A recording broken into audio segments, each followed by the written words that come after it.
स्वागत है दोस्तों एक बार फिर से आप सभी के आपके अपने प्यारे से यूट्यूब चैनल एफएमएससी ग्रुप डिस्कशन में।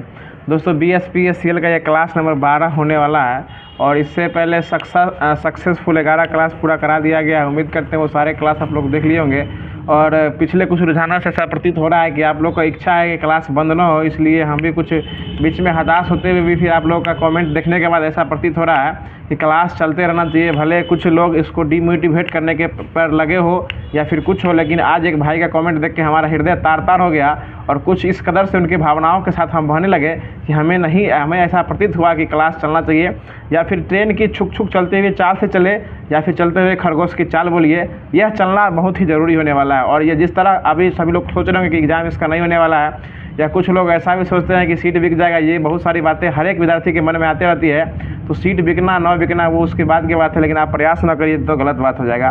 तो जो होमवर्क दिया गया था उसी होमवर्क के सिरे से फिर से एक स्टेप आगे आ गए हैं और जो आज दूसरा चैप्टर था, मतलब पहला चैप्टर जो था आपका घरेलू उपकरण, उसको ख़त्म कर दिया गया है और दूसरा चैप्टर जो आज इल्यूमिनेशन था उसका भी जो स्मरणीय तथ्य यानी जो पीछे सारा चीज़ पढ़ा हुआ है उसको एक तरह से रिवाइज ग्रुप में जो है यानी जो आपको मेमोरेबल फैक्ट है उसको आज पढ़ने की कोशिश करने वाले हैं। मतलब इसको हर एक चीज़ को गौर से सुनिएगा और जो लोग होमवर्क पढ़ के आएंगे वो तो और अच्छे लगने वाले हैं, क्योंकि अगर जो होमवर्क पढ़ के आते होंगे और उसके बाद वीडियो सुनते होंगे तो क्लास बहुत ही अच्छा उनको लगता होगा, और जो लोग होमवर्क पढ़ के नहीं आते हैं उनको यूँ ही हमको लगता होगा कि हमारी बातें उनके सर के ऊपर से निकल जाती होगी।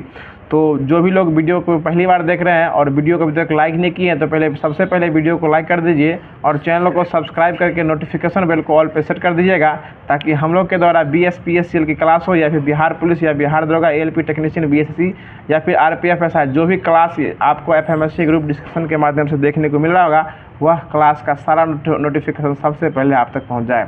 तो चलिए बिना समय के बाद वीडियो को स्टार्ट करते हैं। वीडियो के अंत तक बने रहिएगा और वीडियो लास्ट में कैसा लगता है लास्ट में जरूर कमेंट बॉक्स के माध्यम से अपना प्यार दिखाइएगा। तो बता दीजिएगा आज का पहला क्वेश्चन हो जाएगा कि विद्युत तापक में प्रयुक्त उष्मारोधी जो है वह किस मिट्टी का बना होता है? चिकनी मिट्टी का बना होता है। यानी उष्मारोधी जो भी होता है वो किस मिट्टी का होता है? चीनी मिट्टी का जो है वह बना होता है। बहुत अच्छा जवाब। अगला क्वेश्चन बता दीजिएगा कि एक घरेलू ऊष्मीय उपकरण में सामान्यतः ऊष्मीय तंतु का जो सेल्सियस होता है, यानी घरेलू उपकरण, क्वेश्चन सुनिएगा बहुत गौर से केदारनाथ जी, बहुत ही अच्छा क्वेश्चन है और हर एक क्वेश्चन आपको लाजवाब, यानी पिछला जो भी बात पर उसको भूलना नहीं है और आगे जो पढ़ रहे हैं उसको याद रखना भी नहीं है, समझ रहे हैं ना। पिछले वालों को भूलना भी नहीं है और आगे वालों को याद रखना भी नहीं है, बाकी बीच में हर स्टेप से चलते रहिएगा तो आपको खुद ब खुद ऑटोमेटिक याद होने वाला है। तो इसका सेल्सियस में मतलब इसका रेंज जो है, क्वेश्चन इस प्रकार से है कि घरेलू ऊष्मीय उपकरण में सामान्यतः ऊष्मीय तंतु जो होता है इसका रेंज में सेल्सियस में कितना मान होता है? तो ये आपको 550 से लेकर 900 डिग्री सेल्सियस तक इसका मान जो है होता है। चलिए अगला क्वेश्चन बता दीजिएगा कि निरावरण प्रकार के हीटर के लिए जो एलिमेंट बना रहता है वह किसका बना होता है? नाइक्रोम का। सर आप थोड़ा बीच में आ जाइए, आपको मतलब अच्छा लगेगा। हाँ आप बीच में आ जाए ना, इसके लिए आपको बोल रहे थे। नाइक्रोम तो रहता है यहाँ, बीच में आ जाइए ना बस। तो उस ये नाइक्रोम का रहता है, कोई दिक्कत नहीं, वो तो अच्छा जवाब। अरे किसी के आने या न जाने से जो फर्क नहीं पड़ता ना, वो आपके आ जाने से उस चार चांद लग जाती है हमारे साथ में। अगला क्वेश्चन बता दीजिएगा, क्वेश्चन हो जाएगा कि ISI के अनुसार जो है विद्युत जल हीटर में और इसको संपर्कित करने वाले केबल के बीच जो इंसुलेशन होता है वह कितना किलो ओम का होता है?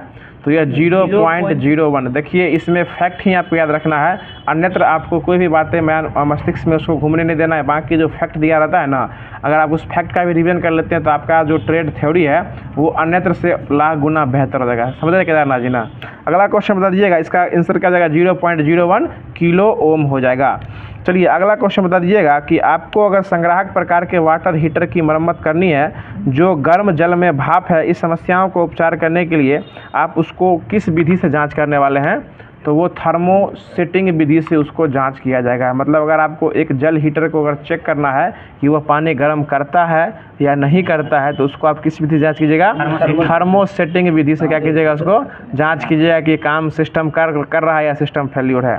चलिए अगला क्वेश्चन बता दीजिएगा, जो प्रत्येक उपकरण की नियुक्ति से पूर्व इंसुलेशन प्रतिरोध के लिए जांच जो होना चाहिए उसके लिए इंसुलेशन का प्रतिरोध जो है वह कितना मेगा ओम से कम होना चाहिए? तो इसका सही जवाब 1 मेगा ओम हो जाएगा, यानी इसका जो है 1 मेगा ओम से क्या होना चाहिए? कम होना चाहिए। चलिए अगला क्वेश्चन बता दीजिएगा कि इलेक्ट्रिक हीटर की लीड्स को इंसुलेट करने के लिए उसमें जो इंसुलेटिंग का पदार्थ होता है वह कौन सा पदार्थ का बना होता है? वो पेर्सिलोन पदार्थ का बना होता है। देखिए किस पदार्थ का बना होता है, पेर्सिलोन पदार्थ का जो है, पोर्सिलोन पदार्थ का जो है वो बना होता है।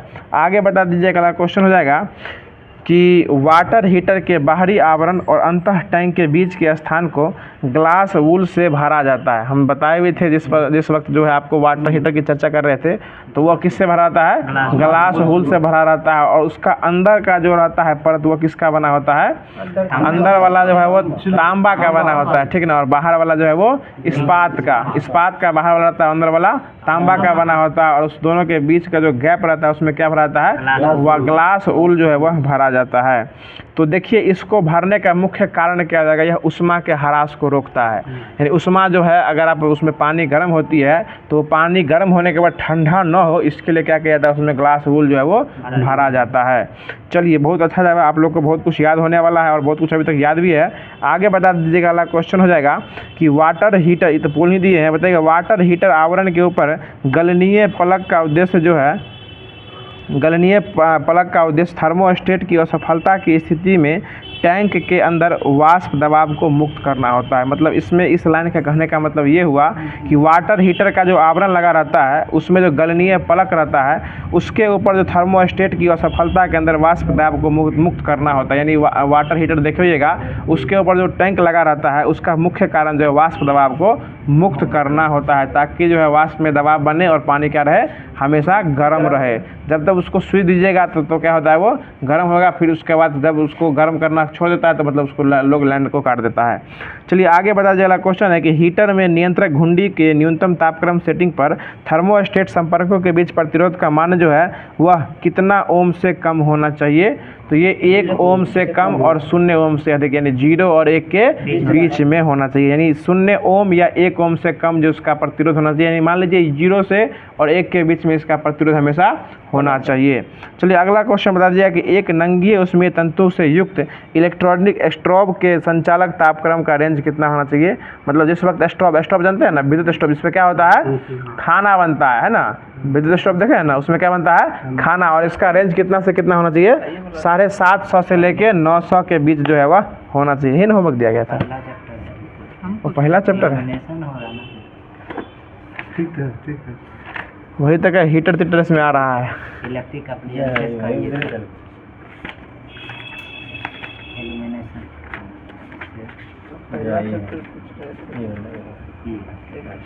वही तो लगा कि विद्युत हीटर तो पहला चैप्टर है।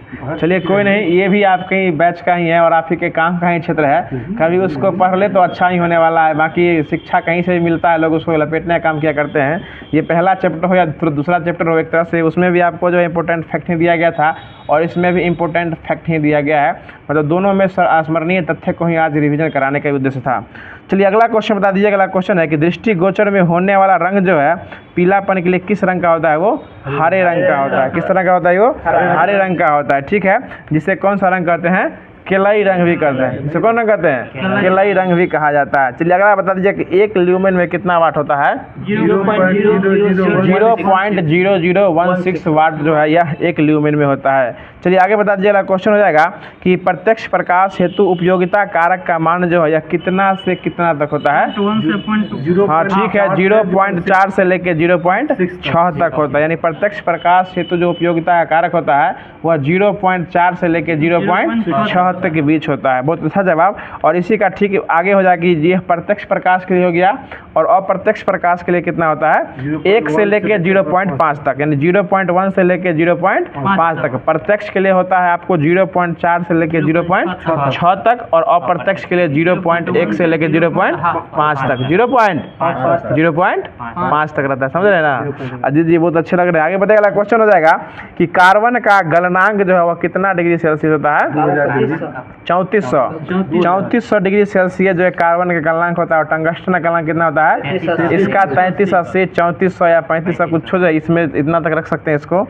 चलिए आगे बता दीजिएगा, क्वेश्चन हो जाएगा कि कार्बन लैंप जो होता है इसका प्रकाश का रंग कैसा होता है? पीला होता है। यानी कार्बन लैंप के प्रकाश का रंग कैसा हो जाएगा? पीला होता है। ठीक है, और आगे हमको ये बता दीजिएगा, क्वेश्चन है कि कार्बन का मितव्ययी कार्य जो है तापमान कितना डिग्री सेल्सियस तक होता है? यह 2000 डिग्री सेल्सियस तक होता है। यानी कार्बन का मितव्ययी कार्यकारी तापमान जो कितना 100 डिग्री सेल्सियस तक होता है?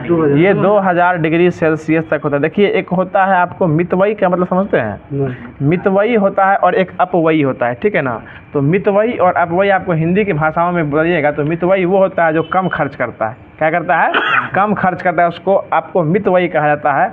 और जो अधिक खर्च करता है उसको अपव्ययी कहा जाता है। यानी कार्बन के रूप में जो है यह मितव्ययी का काम जो है वो कौन करता है? इसका डिग्री सेल्सियस में कितना हो जाएगा? 2000 डिग्री सेल्सियस जो यह मितव्ययी जो है यह 2000 डिग्री सेल्सियस तक हो जाएगा। चलिए लाइट चला गया, कोई दिक्कत नहीं, क्लास चलते रहेगा ऐसे ही, क्योंकि लाइट रहे या न रहे आपके लिए क्लास का होना बहुत ही महत्वपूर्ण है। क्योंकि एक समय रहता है कि सभी लोग एकत्रित होकर जो है वो क्लास को शुरू करने का प्रयास किया करते हैं, और इस समय अगर लाइट चला जाए उसमें हमारी शिक्षा में लाइट जो है वो बाधा नहीं बनना चाहिए। क्योंकि एक कहावत है, कहावत बहुत अच्छी है कि कहावत कुछ इस प्रकार से है कि दिल में हो हौसला, सॉरी याद नहीं आ रहा है, कहावत कुछ अच्छा था कि दिल में हो हौसला और आँखों में हो जुनून तो अखबार बेचने वाला भी अब्दुल कलाम बन सकता है। तो लाइट रहे या न रहे, मतलब क्लास होना चाहिए, इसके लिए हम लोग हमेशा तत्पर हैं। और हमारे साथ देखिए बोलते बोलते लाइट भी आ गया। अगला क्वेश्चन बताएगा, मतलब शायरी सुनने के लिए लाइट भी इंतजार कर रहा था। अगला क्वेश्चन बता दीजिएगा, क्वेश्चन हो जाएगा, हाँ याद आ गया कि मत हो मायूस किसी वक्त तेरा नाम बन सकता है, अगर दिल में हो हौसला और आंखों में जुनून हो तो अखबार बेचने वाला भी अब्दुल कलाम बन सकता है। समझ रहे हैं ना। तो अगला क्वेश्चन बता दीजिएगा, अगला क्वेश्चन हो जाएगा कि टंगस्टन तंतु में शुद्ध फिलामेंट का गलनांक जो है वो कितना डिग्री सेल्सियस तक होता है? 3370 डिग्री सेल्सियस जो है इसका टंगस्टन तंतु में फिलामेंट का गलनांक होता है। कितना होता है? 3370 डिग्री सेल्सियस तक होता है। बहुत अच्छा जवाब आ रहा है। आगे बता दीजिए, गैस से भरे लैंप में कितना प्रति कैंडल विद्युत शक्ति खर्च होता है? 0.6 कैंडल जो है विद्युत यह खर्च होता है इसमें। आगे बता दीजिए, क्वेश्चन है कि कार्बन कार्बन तंतु होना चाहिए, कार्बन तेतु लिखे हुए, कार्बन तंतु होना चाहिए। कार्बन तंतु लैंपों में कितना वाट प्रति कैंडल खर्च होता है? तो ये 3 से 4 वाट प्रति कैंडल जो है क्या होता है? इसमें खर्च होता है। और आगे हमको ये बता दीजिए कि निर्वात लैंपों में जो है कैंडल की शक्ति कितना वाट होती है? 1.2 वाट जो है निर्वात शक्ति में लैंपों की यह कैंडल की शक्ति खर्च होती है। आगे बता दीजिए कि आर्क लैंप में सिनेमा वर्णपट्टी मापी तथा प्रकाश गृहों में किसका प्रयोग किया जाता है? तो तेज प्रकाश का जो इसका प्रयोग, यानी सिनेमा का वर्णपट्टी होता है इसमें, और प्रकाश गृहों में जो तेज प्रकाश के लिए किस प्रकार के लैंप का उपयोग किया जाता है? तो ये आर्क प्रकार के लैंपों का, हाँ कार्बन आर्क प्रकार के लैंपों का प्रयोग जो है वह किया जाता है। बहुत अच्छा जवाब। आगे बता दीजिएगा, क्वेश्चन हो जाएगा कि मरकरी वाष्प लैंक सहायक इलेक्ट्रोड के साथ जो है कितना से कितना वाट तक बनाए जाते हैं? 250। ठीक है, 250 से लेकर 400 वाट तक जो है बनाए जाते हैं। और एक क्वेश्चन जो कल हुआ भी था कि नियॉन ट्यूब का इलेक्ट्रोड जो है कितने किलोवाट का कार्य करता है? ये 2 से 6 किलोवाट, यानी 2 से 6 किलोवाट तक जो क्या करता है? काम करता है।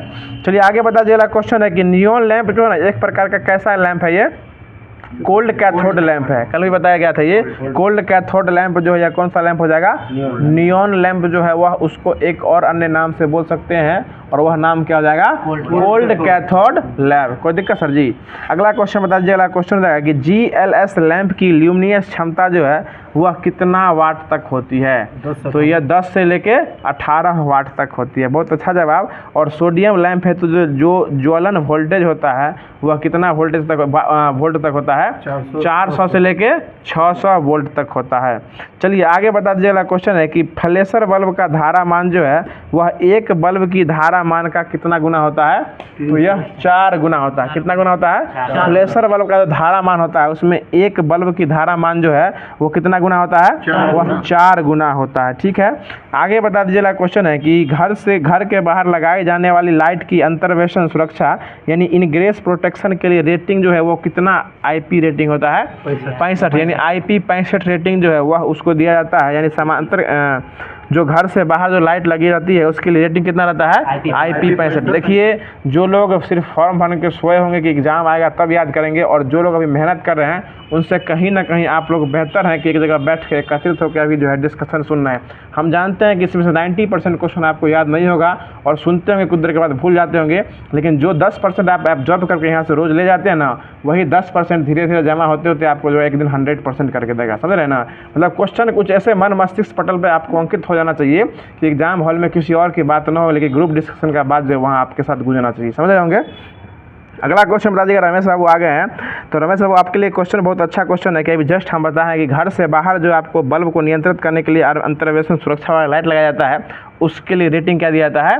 IP65। कौन 65? IP65। समझ रहे हैं ना? और कंप्यूटर के क्षेत्र में भी एक IP होता है जो कि एड्रेस के रूप में काम करता है, उसका फुल फॉर्म क्या होता है? इंटरनेशनल प्रोटोकॉल होता है। इंटरनेट प्रोटोकॉल जो इसका फुल फॉर्म होता है, और यह एक प्रकार का प्रोटोकॉल के तहत काम करता है कि आपका जो स्थिति का अक्षांश और देशांतर है, स्थिति जिस प्रकार आप लैटिट्यूड और लॉन्गिट्यूड जो है किसी भी धरातल स्थल को मापने के लिए क्या करते हैं, तो वो आपको कंप्यूटर के क्षेत्र में जो आपका लोकेशन ट्रैकर जो है वो आपको IP एड्रेस दिखाता है कि आप किस दिशा में किसी भी निश्चित बिंदु से कितनी दूरी पर हैं। उसके लिए आपको उसका 7 या 12 अंक का कोड होता है, उसमें 2 अनुपात और 1 पॉइंट का उपयोग किया जाता है। ठीक है ना? वो अगला क्वेश्चन बता दीजिए। अगला क्वेश्चन है, अरे आप कितना तो समय नहीं जानते, लेकिन पहले हम भी सब क्या करते थे। आगे बता दीजिए। अगला क्वेश्चन हो जाएगा कि एक बता जाएगा नियॉन लैंप जो है, नियॉन लैंप गैस जो है वह किस प्रभाव पर आधारित होता है? विसर्जन प्रभाव पर क्या होता है? आधारित होता है। आपसे क्वेश्चन पूछ सकता है इनमें से कौन सा लैंप विसर्जन प्रभाव पर फुलफिल करते हैं, किस प्रकार आधारित है? तो कौन सा लैंप हो जाएगा? नियॉन लैंप हो जाएगा। ठीक है ना? और नियॉन लैंप का एक और लैंप का ना इसका अन्य नाम क्या हो जाएगा? हाँ, कोल्ड कैथोड लैंप को ही कौन सा लैंप कहते हैं? नियॉन लैंप कहते हैं। कोई दिक्कत है जी? नियॉन लैंप किस पर आधारित है? विसर्जन प्रभाव पर आधारित है, और इसका एक और नाम क्या हो जाएगा? कोल्ड कैथोड लैब हो जाएगा। देखिए कुछ करना नहीं है, सुनते रहना है और उसको सुनाते रहना है। ठीक है? आगे बता दीजिए। क्वेश्चन है कि घरों में जो आवश्यक प्रदीमन का उपयोग किया जाता है वह कितना ल्यूमेन प्रति मीटर स्क्वायर होता है? तो ये 60 से लेके 70 ल्यूमेन प्रति मीटर का उपयोग जो है वह किया जाता है। कितना रमेश बाबू? 60 से लेके 70 ल्यूमेन प्रति मीटर स्क्वायर हो जाएगा। चलिए आगे बता दीजिए कि सोडियम लैंप के लिए जलने के लिए जो वोल्टेज होती है वो कितना वोल्ट की यूज होना चाहिए? 400 से लेके 600 वोल्ट के बीच जो है इसको जो है ऊर्जा दीजिएगा, तभी क्या करेगा? ये जलेगा। नॉर्मल जो आपके विद्युत जलने वाला ये नहीं है, फुपिया के रह जाएगा। इसके लिए आपको जनरेटर चाहिए इस वाला। समझ रहे हैं सब ना? आप शादी कीजिएगा तो मैं सोडियम लैंप लगवा लीजिएगा। चलिए आगे बता दीजिए। क्वेश्चन हो जाएगा कि पर्सन के कार्यों के लिए प्रदीपन स्तर जो है वह कितना से कितना लक्स होता है? 500 से 600 लक्स होता है। ठीक है ना? और आगे हमको ये बता दीजिए। क्वेश्चन है कि चंद्रमा के प्रकाश के कारण जो है प्रदीपन स्तर जो है वो कितना ल्यूमेन प्रति मीटर स्क्वायर होता है? तो 0.3। चंद्रमा के लिए कितना हो जाएगा? 0.3 ल्यूमेन प्रति मीटर स्क्वायर हो जाएगा। कितना हो जाएगा चंद्रमा के लिए? 0.3 हो जाएगा। चलिए बहुत अच्छा जवाब।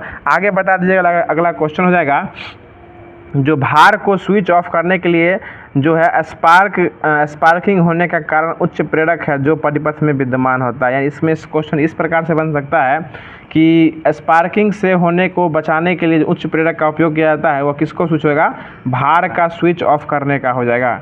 ये उल्टा पुल्टा इसमें दिए हुए लग रहा है। आगे बताइए। अगला क्वेश्चन हो जाएगा कि अगर ट्यूबलाइट में चौक नहीं लगाया जाता है तो क्या हो जाता है? ट्यूबलाइट फ्यूज हो जाता है। अगर चौक लगा दीजिएगा तो वो आपका चौक अपना पर सारा ऊपर जिम्मेदारी ले लेता है और ट्यूबलाइट को क्या करता है? बचा लेता है। क्या करता है रमेश साहब? ट्यूबलाइट को बचा लेता है। और जिस वक्त ट्यूबलाइट, चौक और सब की चर्चा हो रही थी, उस वक्त भी हमने यह बताने का प्रयास किया था कि चौक जो है यह अब जो है चौक कैसा आता है? इलेक्ट्रॉनिक प्रकार का चौक आता है। कितने प्रकार का? पहले जो था लोहा वाला चौक आता था, जैसे ठीक है, जिसमें तांबे का तार लपेटा रहता था। यानी लोहे वाला चौक, जिस वक्त चौक का क्लास चल रहा था उसमें किसका तार लपेटा रहता है? तांबे का तार लपेटा रहता था। और यह जो है गर्म भी होता था और यह आवाज़ भी करता था। ठीक ना? और जिस वक्त से इलेक्ट्रॉनिक चौक आया था, इलेक्ट्रॉनिक चौक में क्या होता है कि वह आपको ट्यूब के अंदर ही फिक्स किया रहता है। ठीक है ना? और उससे ही बड़ी बात, यह आवाज़ नहीं करता है, यह हल्का होता है, यह AC और DC दोनों पर काम करता है और यह 40% तक विद्युत की ऊर्जा की बचत करती है। ये बताए थे भी हमने कि जो आपको जो लोहा वाला चौक जो पहले आता था, ट्यूब से भारी चौक होता था, अगर किसी भी और एक बात ये भी था कि लोहे वाला चौक को हमेशा किस स्थिति में लगाते थे? हमेशा ऊर्ध्वाधर स्थिति में, हमेशा उसको खड़े होने की स्थिति में लगा सकते हैं। लेकिन ये इलेक्ट्रॉनिक चौक इसको सुता दीजिए, उठा दीजिए, उसको कोई मतलब जो है वो पड़ने वाला नहीं है। चलिए अगला क्वेश्चन बता दीजिएगा कि चौक कॉइल का प्रयोग जो है केवल किस धारा के लिए प्रयोग किया जाता है? केवल एसी धारा के लिए। यानी चौक का कॉइल जो हमेशा किस धारा के लिए उपयोग किया जाता है? एसी धारा के लिए ही उपयोग किया जाता है। चलिए आगे बता दीजिएगा, प्रकाश द्वारा प्रकाशित तंतु जो है वह पूर्ण आंतरिक परावर्तन के साथ चलती है। मतलब प्रकाश द्वारा जो प्रकाशित तंतु है वह किसके द्वारा चलती है? पूर्ण आंतरिक परावर्तन के द्वारा ही जो है चलती है। आगे बता दीजिएगा, क्वेश्चन हो जाएगा कि सामान्य बल्ब की तुलना में प्रदीप्ति नली अधिक प्रकाश देती है। यानी जो नॉर्मल बल्ब है उससे कौन सा बल्ब अधिक प्रकाश देता है? प्रदीप्ति नली जो है वो क्या देता है? उससे अधिक प्रकाश देता है। आगे बता दीजिएगा, क्वेश्चन है कि नाइक्रोम का प्रयोग जो है वह किस रूप में नहीं कर सकते हैं? तो फिलामेंट के रूप में इसका उपयोग नाइक्रोम का नहीं कर सकते। इसको सिर्फ गर्म करने के लिए, हीट करने के लिए इसका प्रयोग किया जाता है। कभी भी नाइक्रोम से फिलामेंट जो है वो नहीं बना सकते हैं। फिलामेंट किसके बनेगा? टंगस्टन का ही बना सकते हैं, ठीक है ना। आगे बता दीजिए, क्योंकि इसका गलनांक जो है ना वह 1400 डिग्री सेल्सियस तक ही जो इसका गलनांक होता है। आगे बता दीजिएगा, क्वेश्चन है कि घर में जो पंखा और लैंप होता है वह किस श्रेणी में जो रहता है? समानांतर। पंखा उंखा जो लैंप है वो हमेशा समानांतर। वैसे भी देखिएगा घर जो है वो हमेशा समानांतर क्रम में, घरों की वायरिंग जो है वो समानांतर श्रेणी में होता है। एगो ठंडी और गर्मी जाते रहता है उसमें, ठीक है।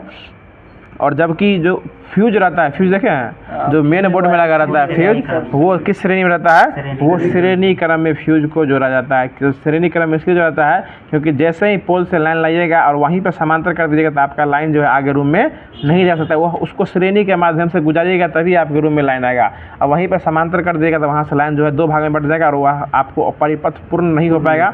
इसलिए परिपथ को पूर्ण करने के लिए हमेशा जो है मेन लाइन से जब आता है, आपको घर में लाते हैं लाइन को, तो आपको श्रेणी में उसको रखना पड़ता है। श्रेणी में उसको रखिए, उसके बाद वहाँ से उसको आगे जो है समांतर में बढ़ा सकते हैं। रमेश को कोई दिक्कत? अगर आपके भी पास लाइन की समस्या हो तो हमसे संपर्क कर सकते हैं। अगला क्वेश्चन बताएगा, क्वेश्चन हमारे पास टेस्टर भी उपलब्ध है। आगे बता दीजिएगा, क्वेश्चन हो जाएगा जो किसको क्विक सिल्वर के रूप में जाना जाता है? पारा को यानी पारा का संकेत क्या जाएगा? Hg। जो पारा बोले तो उनकी तरफ मत देखिए, ये इसका Hg जो है इसमें जाना जाता है। Hg को जो है वो क्विक सिल्वर के रूप में जो है वह जाना जाता है, ठीक है ना। चलिए अगला क्वेश्चन बता दीजिएगा कि इलेक्ट्रॉनिक चौक सर्किट के पावर फैक्टर को कितना % बढ़ाया जाता है? 98%। 98% जो है इलेक्ट्रॉनिक चौक जो है वह सर्किट के पावर फैक्टर को 98% बढ़ा देता है। चलिए आगे बता दीजिएगा, क्वेश्चन है कि इंडिकेटर लैंप के पास जो है फेज और न्यूट्रल जो है दोनों कनेक्शन होते हैं। यानी इंडिकेटर लैंप जो है वो कौन कौन होता है? उसमें फेज और न्यूट्रल जो है वो दोनों होते हैं। फेज और न्यूट्रल दोनों होते हैं। देखते हुए कभी कभी फेज और न्यूट्रल को समझाने का हम प्रयास कर रहे हैं, समझने का प्रयास आप कीजिएगा। कभी कभी देखते हुए कि लाइन कट जाता है फिर भी इंडिकेटर में जो है छोटा छोटा लाइट आते रहता है। यानी उसमें कौन सा रहता है? उसमें न्यूट्रल उसमें रहता है। और जब फेज रहता है पूरे वोल्टेज में लाइन देता है, और जब न्यूट्रल रहता है तो क्या होता है? थोड़ा थोड़ा लाइन देता है। और फेज और न्यूट्रल की चर्चा हमारे रूम में एक साथ घटना हो गई थी कि हमारा एक रूम मित्र थे जो सारा बल्ब बंद करके रात में सोते थे और इंडिकेटर जो था ना उनके बेड के सामने ही था। तो ये रात में वो सपना देखे क्या जो कि आग लग गया है, और जब आँख खोले ना तो सब कुछ अंधेरा था और वही इंडिकेटर पर उनका नजर गया। वो उनको लगा कि सही में रूम में आग लग गया है। समझ गए? तो जाके वो चेंजर में गिरा दिए थे एक बार। अगला क्वेश्चन बता दीजिएगा, क्वेश्चन हो जाएगा कि दूधिया लैंपों के भीतरी सतह पर जो है किस पाउडर की परत चढ़ाई जाती है? तो ये सिलिका पाउडर की परत चढ़ाई जाती है। किस पाउडर की तरह सब? सिलिका पाउडर की परत जो है वह चढ़ाई जाती है। चलिए आगे बता दीजिएगा, अगला क्वेश्चन हो जाएगा कि एडिशन स्क्रू प्रकाश के लैंप होल्डर के बाहरी जो है वह चूड़ीदार हिस्सों को हमेशा किस तार से जोड़ा जाता है? न्यूट्रल तार से इसको जोड़ा जाता है। देखिए इसको समझने के लिए जो आप छोटा मोटा घर का जो है जो वायरिंग अपने से आप करना शुरू कर दीजिए। गलत नहीं कीजिएगा, सही कीजिएगा। गलत कीजिएगा तो फिर दिक्कत हो जाएगा। यानी छोटा मोटा काम जो है आप खुद से प्रयास कीजिएगा कि plus minus neutral earthing phase जो है आपको समझ में आते रहेगा।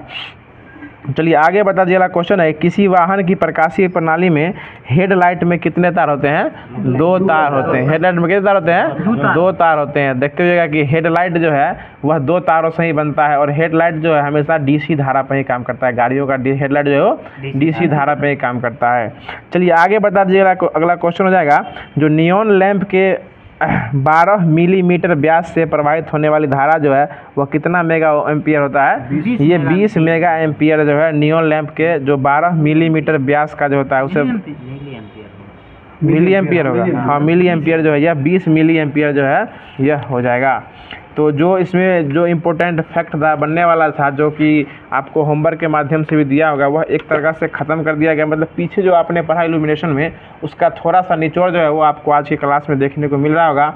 मतलब पीछे जो पढ़े उसको एक बार रिवीजन के रूप में जो है स्मरणीय तथ्य इंपॉर्टेंट फैक्ट्स करके दे दिया जाता है। अब उससे जो क्वेश्चन बनने वाला होता है, तो कुछ क्वेश्चन ऐसा होता है जो ऑब्जेक्टिव बेस्ड में दिया हुआ है। हम उम्मीद करते हैं सभी लोग इस बुक को परचेज कर लिए होंगे, क्योंकि जब तक पीडीएफ देते हैं तो पीडीएफ से लोग भूल जाते हैं या फिर नहीं पढ़ पाते हैं। तो किताब रहता है तो लोग घस घस के पढ़ते हैं ना, तो वो अधिक समय तक याद होता है। तो ये बुक की बात की जाए तो ये रुक्मिणी प्रकाशन का बुक है, और यह इसका फिक्स प्राइस है 190 रुपया। 180 में 10 रुपया छोड़ के दे देता है, तो 180 में आप ले सकते हैं, ज़्यादा पैसा नहीं है। इतना तो आप लोग रिचार्ज, इससे दुगुना तिगुना तो रिचार्ज करा के निकाल देता है उसको।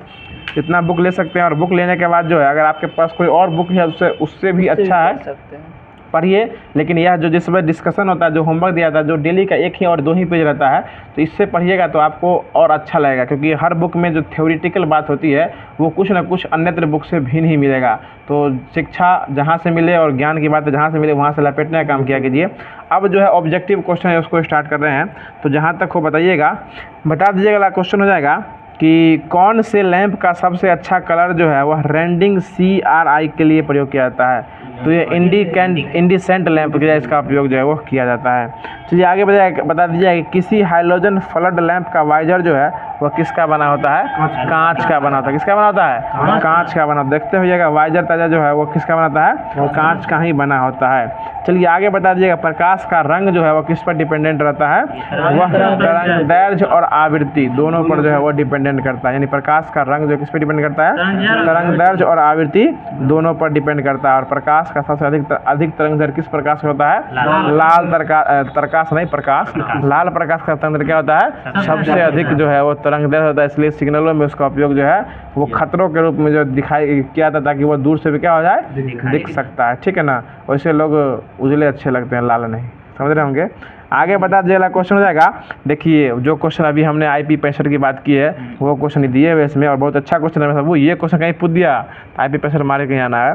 क्वेश्चन सुन लीजिए कि घर से बाहर लगाए जाने वाली लाइट की अंतर्वेशन सुरक्षा इंग्रेस प्रोटेक्शन की रेटिंग क्या होती है, IP65। ऑप्शन दिए हुए IP20, IP55, 67, 58 और 65। तो क्या हो जाएगा, IP65 हो जाएगा। चलिए अगला क्वेश्चन बता दीजिएगा कि शीत कैथोड डिस्चार्ज या अनावेशन विधि का उपयोग जो है वो किस प्रकार के लैंप में किया जाता है, नियॉन प्रकार के लैंप में जो है। इसी को आपको शीत को ही आपको कोल्ड कैथोड लैंप भी जो है कहा जाता है। और हमने कहा भी था कि कोल्ड कैथोड लैंप का नया नाम क्या हो जाएगा, नियॉन लैंप। ठीक है ना। और यह किस प्रभाव पर काम करता है, यह विसर्जन के प्रभाव पर जो है यह काम करता है। कोई दिक्कत नहीं साहब, तीनों क्वेश्चन बताया, तीनों ऑब्जेक्टिव अभी तक जो है आ चुका है। ठीक है ना, इसलिए हमारी बातों को हल्के में नहीं लिया कीजिएगा। अब टेस्ट भी हमारे पास है। अगला क्वेश्चन बता दीजिएगा कि एक कॉम्पैक्ट फ्लोरोसेंट लैंप यानी CFL, इसका जो है ना औसत कार्यकाल घंटों में कितना होता है, 8000 घंटा। यही से क्वेश्चन पूछने वाला, समझ रहे हैं ना। पूछ देगा, बॉल का फोटो नहीं देगा, आपसे पूछ देगा ये CFL, और कहीं कहीं आपको लाइन हिंदी में, शुद्ध हिंदी में देता है। CFL का पूरा नाम क्या हो जाएगा, कॉम्पैक्ट फ्लोरोसेंट लैंप हो जाएगा। और इसका जो है काम करने की क्षमता घंटों में कितनी होती है, 8000 घंटा तक जो होती है। ठीक है, चलिए आगे बता दीजिएगा। क्वेश्चन हो जाएगा जो 0 वाट का जो लैंप होता है यह कितना विद्युत खत्म करता है, 5 से लेके 7 वाट जो है यह खत्म करता है। इसका ये मतलब नहीं है कि 0 लैंप है तो ये खत्म नहीं करेगा, यह भी जो खत्म करता है लेकिन बहुत कम करता है। 5 से लेके 7 वाट के लिए खत्म करता है। लोग इसका सजावट के रूप में भी उपयोग जो है कभी कभी क्या करते हैं, और नाइट बल्ब के रूप में भी जो है 0 वाट बल्ब का उपयोग जो है वो किया जाता है। ज़्यादा नहीं, 10 रुपये में देता है, लाल पीला हरा आता है। 50 रुपये दे दिया, हम क्लास क्या किए, रेट बढ़ गया। चलिए अगला क्वेश्चन बता दीजिएगा। क्वेश्चन हो जाएगा कि कौन सा लैंप जो है वह एक वर्णी प्रकाश देता है। तो यह आपको सोडियम वेपर लैंप, ये सोडियम वेपर लैंप जो है वह कैसा प्रकाश देता है, एक वर्णी प्रकाश ही देता है। चलिए आगे बता दीजिएगा। क्वेश्चन हो जाएगा कि जब सोडियम वेपर लैंप का स्विच ऑन कर दिया जाता है तो यह किसकी उपस्थिति के कारण जो वह लाल रंग का प्रकाश देता है। तो यह नियॉन की उपस्थिति के कारण जो कैसा प्रकाश देता है, लाल रंग का प्रकाश। हिंदी में बोलिए, रेड वुड ने बोला कि हिंदी में बोलिए, कैसा प्रकाश देता है, लाल प्रकाश जो है वह देता है। चलिए आगे बता दीजिए कि सोडियम वेपर लैंप के ट्यूब में क्या भरा रहता है? नियॉन का गैस और सोडियम पाउडर और नियॉन का गैस भरा रहता है। ठीक है, देखिए वो आप जो बोल रहे हैं ना वो अलग हो जाएगा। सोडियम वेपर लैंप वो मरकरी वाला है और ये सोडियम वेपर लैंप जो है वो अलग है। सोडियम वाला नहीं अभी तक समझ में आया है? शादी ब्याह में देखते हुए हैलोजन देखते हैं ना, वही, हाँ वही बोल रहे थे। वो उसमें जो लैंप ट्यूब भरा था उसमें सोडियम का, ये आपको एलईडी वाला लगा हुआ है। यह आपको इसमें सोडियम का उपयोग नहीं, इसमें एलईडी का वेपर है ये। 50,000 घंटा। हाँ सही बोलने इसका 50,000 घंटा है, ज़्यादा कुछ नहीं डिब्बा गिरा ऊपर में। आगे पता चला क्वेश्चन हो जाएगा कि हाइड्रोजन लैंप में हाइड्रोजन लैंप में फिलामेंट किसका रहता है? टंगस्टन का जो है फिलामेंट उपयोग किया जाता है। किसमें? हाइड्रोजन लैंप में जो है टंगस्टन का जो उपयोग जो है वो किया जाता है। और नाइक्रोम का फिलामेंट के रूप में उपयोग कर सकते हैं? नहीं करते हैं, क्योंकि इसका गलनांक कितना होता है नाइक्रोम का? 1400 डिग्री सेल्सियस ही होता है। ठीक है, तुरंत गल जाएगा नहीं तो। चलिए आगे बता दीजिएगा, अगला क्वेश्चन हो जाएगा कि CFL वर्ब का पूरा नाम क्या हो जाएगा? Compact fluorescent lamp. Compact fluorescent lamp याद हो गया ना सबू? CFL compact fluorescent lamp. Compact fluorescent lamp हो जाएगा। ठीक है ना। उसका जो है बल्ब जलने की क्षमता कितना घंटा होती है? 8000 घंटा तक होती है। नाम क्या हो जाएगा इसका पूरा नाम? Compact fluorescent lamp. ऑफ तो ऑफ नहीं लगाना इसमें, इसको ऑन ही रहने दीजिए। कॉम्पैक्ट फ्लोरोसेंट लैंप हो जाएगा। चलिए आगे बता दीजिए। हम समझ रहे हैं आपका ध्यान कहीं और अभी घूम रहा है, विचरण कर रहा है, क्योंकि आप कुछ देर पहले किसी और वातावरण से होकर आए हैं। ठीक है ना। चलिए अगला क्वेश्चन बता दीजिए। क्वेश्चन हो जाएगा कि जब प्रदीपन दीप के साथ शक्ति गुणांक सुधारने के लिए कैपेसिटर का उपयोग किया जाता है तो शक्ति गुणांक कितना % हो जाता है? 100% हो जाता है। मतलब जब प्रदीपन दीप के साथ जो है पावर फैक्टर का उपयोग करते हैं सुधारने के लिए कैपेसिटर का प्रयोग किया जाता है तो शक्ति गुणांक यानी पावर फैक्टर कितना % हो जाता है? जैसे ही कैपेसिटर का उपयोग किया जाएगा परसेंटेज कितना हो जाएगा? 100% जो है वह हो जाएगा। कोई दिक्कत अजीत बाबू? चलिए आगे बता दीजिए। अगला क्वेश्चन हो जाएगा कि उच्च दाब मरकरी वेपर लैंप को अंदरूनी नली में कौन सी गैस भरी जाती है? यह ऑर्गन गैस भरी जाती है। यानी ऑर्गन गैस किस दाब पे भरी जाती है? उच्च दाब पर भरी जाती है। चलिए आगे बता दीजिए। अगला क्वेश्चन हो जाएगा कि नियॉन साइन नली के प्रचालन के लिए आवश्यक वोल्टता जो है वह निर्भर करती है, वह नली के किस पर निर्भर करती है? नली के लंबाई पर, व्यास पर नहीं, नली के लंबाई पर ही वह निर्भर करती है। और मरकरी वेपर लैंप में जो आपको जो नियॉन गैस भरा जाता है, ऑर्गन गैस भरा जाता है, वो कौन दाब पे भरा जाता है? उच्च दाब पे। समझ रहे हैं ना जरा सा? वो किस दाब पे भरा जाता है? उच्च दाब पर जो है वह भरा जाता है। चलिए आगे बता दीजिएगा। अगला क्वेश्चन हो जाएगा कि जब प्रदीप्ति दीप की चौक कुंडली जो है वह शॉर्ट सर्किट हो जाती है तो इसका क्या परिणाम हो जाता है? इसका परिणाम ये हो जाएगा कि दीप का पुनः चालू करने पर उसका तंतु जो है वो फूक जाएगा, मतलब जल जाएगा। फूक जाना मतलब क्या होगा? जल जाना। एगो फूक बाबा थे वो अलग थे, ये क्या हो जाएगा? जल जाएगा। ठीक है ना। चलिए अगला क्वेश्चन बता दीजिएगा। क्वेश्चन हो जाएगा कि एक 250 वोल्ट लैंप का फ्लक्स जो है वह 3000 ल्यूमेन है जो 0.8 एम्पियर और 250 वोल्ट को मेन से ले जाता है। मेंस मतलब वो समझिए गलत बात नहीं, ये मेन लाइन को जो है वो ले जाता है, मेन से ले जाता है। और इसकी ज्योति दक्षता कितनी होती है? यह 15 ल्यूमेन प्रति वाट होती है। कितना वाट होती है? 15 ल्यूमेन प्रति वाट होती है। चलिए बहुत अच्छा जवाब आ रहा है। देखिए कुछ ना हो तो कुछ सीखने का प्रयास किया कीजिए और आप जो है आपको मैथ की दुनिया में लेके आते हैं। बता दीजिएगा। क्वेश्चन है कि किसी क्षैतिज सतह पर एक ही स्रोत द्वारा उत्पन्न प्रदीप्ति जो है वह विभिन्न बिंदुओं से परावर्तित हो जाती है और इसके लिए फार्मूला क्या हो जाएगा? cos q theta. क्या हो जाएगा? cos q थीटा हो जाएगा। इसमें थीटा का मान दिया रहेगा और आपको उसका मान जो है वह निकालना है। चलिए अगला क्वेश्चन बता दीजिएगा। cos q थीटा समझ रहे हैं ना? cos 30 का मान कितना कर रहे हैं बाबू? cos 30 का मान आपको जो है sin 60 √3/2 हो जाएगा। कितना हो जाएगा? √3/2। cos 30 का मान √3/2 हो जाएगा। वो आपको sec 30 का मान 2/√3 हो जाएगा। ठीक है ना। cos का उल्टा sec होता है, इसलिए बोलते हैं कभी कभी मैथों की दुनिया में रहा कीजिए। cos 30 यानी sin 60 का व्युत्क्रम हो जाएगा और sin 30 आपको cos 60 हो जाएगा। ठीक है ना। तो sin 30 का मान कितना हो जाएगा? 1/2 और sin 60 का मान √3/2 और cos 30 का मान √3/2 और cos 60 का मान 1/2। sin 90 का मान 1 हो जाएगा और cos 0 का मान 1 हो जाएगा और cos 90 का मान 0 हो जाएगा। क्या बात है सर, बहुत अच्छा। चलिए अगला क्वेश्चन बता दीजिए। अगला क्वेश्चन हो जाएगा, भूल गए थे ना सब, ये सब रिविजन करना जरूरी है। चलिए आगे बता दीजिए। अगला क्वेश्चन हो जाएगा। अगला क्वेश्चन को ये बता दीजिएगा कि HPMV दीप जो उत्पन्न करता है वह कितना ल्यूमेन प्रति वाट उत्पन्न करता है? यह 50 ल्यूमेन वाट जो है, यह प्रति ल्यूमेन वाट जो है वह उत्पन्न करता है। अगला क्वेश्चन हमको ये बता दीजिएगा, अगला क्वेश्चन हो जाएगा हाई प्रेशर मरकरी। अब अगला क्वेश्चन बता दीजिएगा कि एक ही स्रोत द्वारा प्रकाशिक क्षैतिज सतह के विभिन्न बिंदुओं पर रोशनी जो है वह किस कारण भिन्न होती है। तो वही कॉस क्यू थीटा के कोण के कारण जो है वो क्या होती है, भिन्न होती है। क्षैतिज सतह एक ही है लेकिन उसका प्रकाशिक कोण जो है वो अलग होगी, तो वो थीटा के मानों पर डिपेंड करेगा। यानी जो है जितना थीटा का मान दीजिएगा उसका आंसर उतना अलग अलग जो है वो आते रहेगा। और उसके लिए फार्मूला जी अधिक लाइट है यहाँ पे। जी सर, आपने 9th और 10th में एक हाइट एंड डिस्टेंस का चैप्टर पढ़ा होगा। किसी मीनार को खड़े होकर अगर नज़दीक से देखते हैं उसके लिए थीटा का मान क्या हो जाएगा, ज़्यादा हो जाएगा। 30 डिग्री नहीं होगा, वो तो बनाने के लिए आपको 30-45 दिया जाता है। थीटा का मान क्या होगा, गर्दन उठा के देखिएगा और जैसे जैसे पीछे जाएगा थीटा का मान क्या होता है, घटते जाता है। यही आपको प्रकाश के नियम पे भी यही काम करता है। इसी तरह प्रकाश के नियम पे भी क्या करता है, काम ही करता है। चलिए अगला क्वेश्चन बता दीजिए, अगला क्वेश्चन हो जाएगा अगला क्वेश्चन को ये बता दीजिएगा कि पार्क जैसे खुले स्थानों के लिए सबसे अधिक उपयुक्त लाइटिंग जो है वह कौन सा लैंप होना चाहिए, मरकरी वेपर लैंप। नहीं, पार्क के लिए कौन होना चाहिए, मरकरी। उसमें सोडियम का उपयोग जो है वो नहीं किया जाता क्योंकि उसमें लोग गर्म होएगा, जल जाएगा, इसलिए इसमें किसका उपयोग किया जाता है, मरकरी वेपर लैंप ही किया जाता है। चलिए अगला क्वेश्चन हमको ये बता दीजिए, अगला क्वेश्चन हो जाएगा कि सोडियम वेपर लैंप से उत्सर्जित प्रकाश का रंग कैसा होता है, पीला होता है। सोडियम के लिए कैसा होता है, पीला रंग होता है। हम बताए भी थे सोडियम के लिए रंग कैसा होता है, पीला हो जाएगा। चलिए बहुत अच्छा, जब अगला क्वेश्चन बता दीजिएगा, अगला क्वेश्चन हो जाएगा कि ल्यूमेन जो है, ल्यूमेन ये किसका मात्रक है, यह प्रदीप्ति फ्लक्स का जो है यह मात्रक हो जाएगा, ल्यूमेन हो जाएगा। चलिए आगे बता दीजिएगा, क्वेश्चन हो जाएगा कि प्रदीप्ति घनत्व का इकाई क्या हो जाएगा, लक्स हो जाएगा। ठीक है, और प्रदीप्ति की इकाई क्या हो जाएगा, उसका भी लक्स ही हो जाएगा।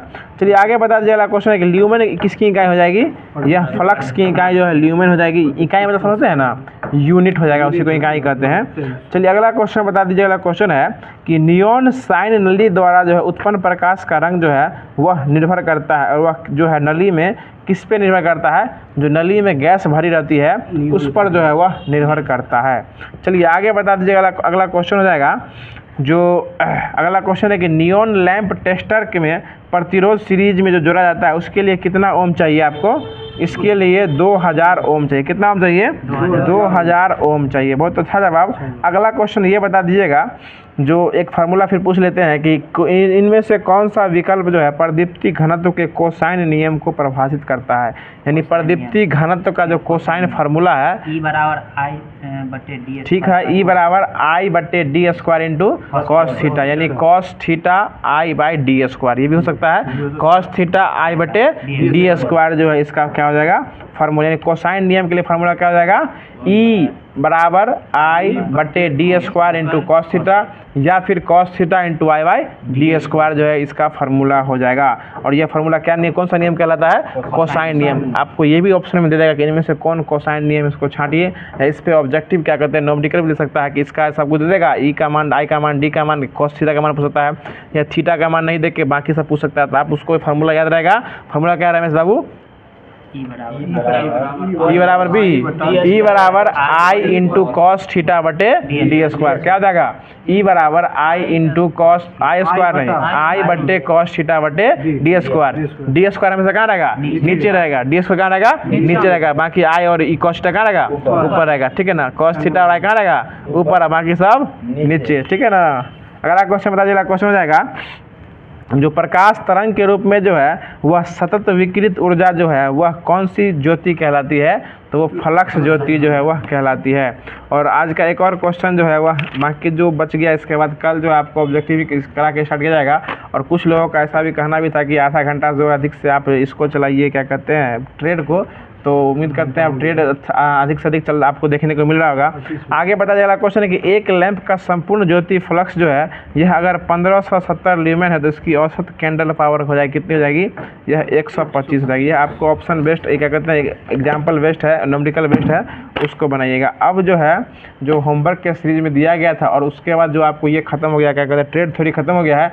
अब जो है आपको ये स्टार्ट किया जा रहा है डाटा कम्युनिकेशन, और वो कंप्यूटर का ही भाग है। 50 + 15 नंबर का क्यूज आपको रोज़ डेली हम लोग के द्वारा कराया जाता है। बाकी हाँ 65 नंबर 50 + 15 65 ही होता है, उसमें चिंता नहीं करना है आपको। और उसके बाद जो ये आपको क्या कहते हैं जो जीके का पोर्शन बच जाता है, उसके लिए आप जो है हम लोग के द्वारा 8 बजे का वीडियो जो 8 PM में डाला जाता है, उस वीडियो को अगर आप रेगुलर फॉलो करते हैं तो वो भी आपका बेहतर होने वाला है।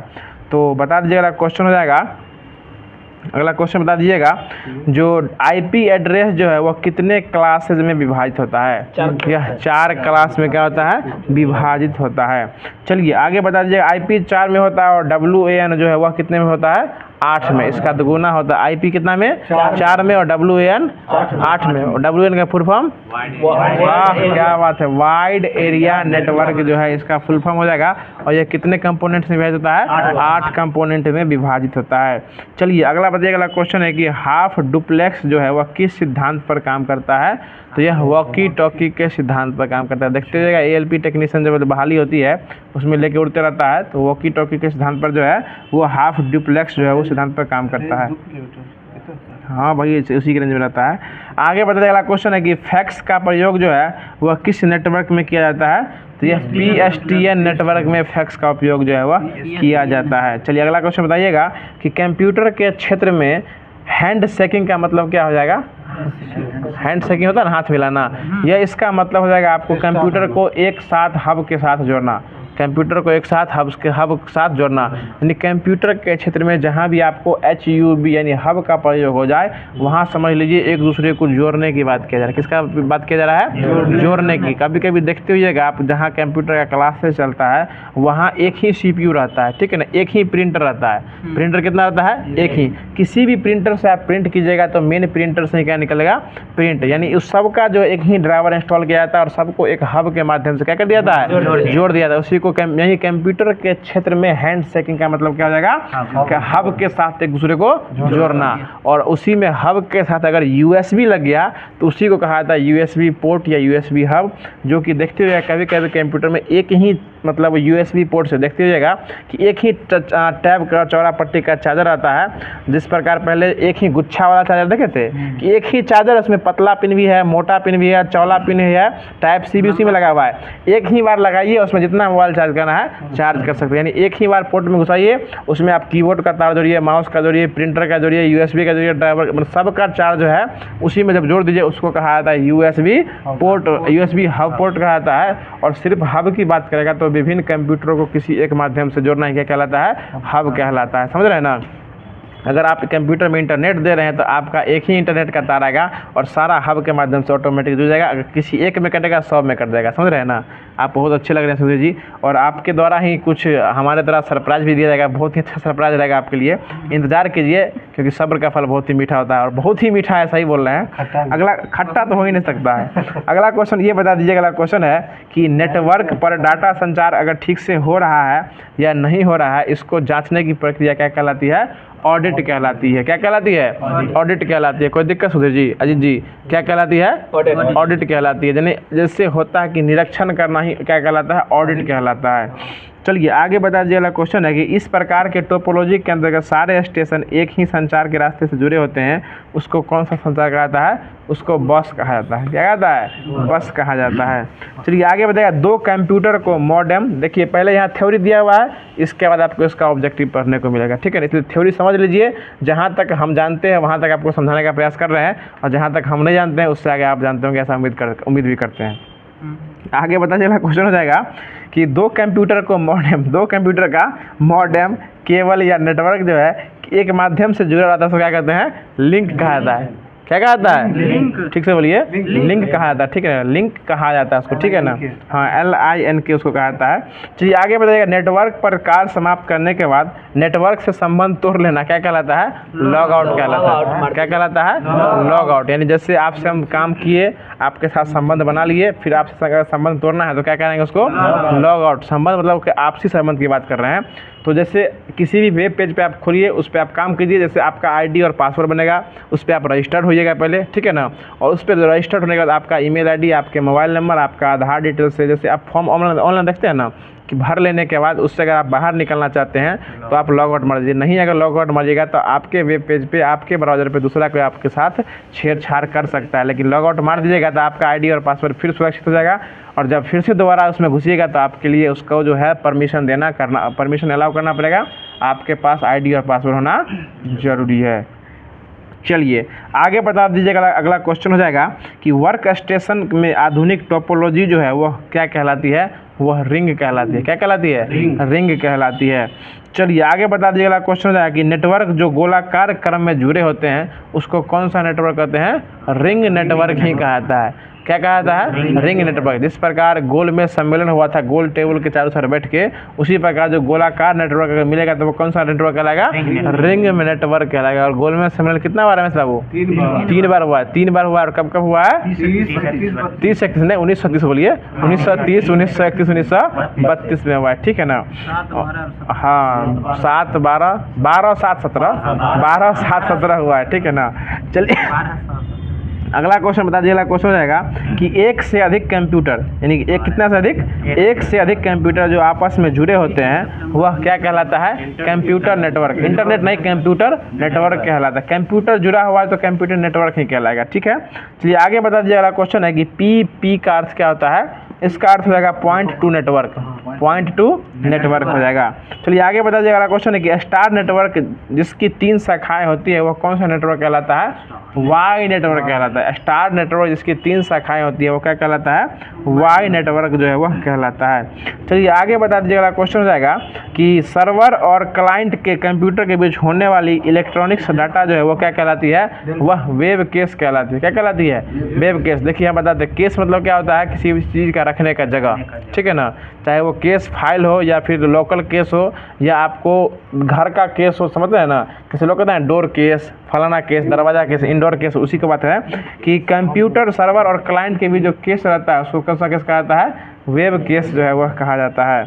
चलिए बहुत अच्छी बात है। आगे बता दीजिएगा। क्वेश्चन है कि एकल संचार पथ को क्या कहा जाता है?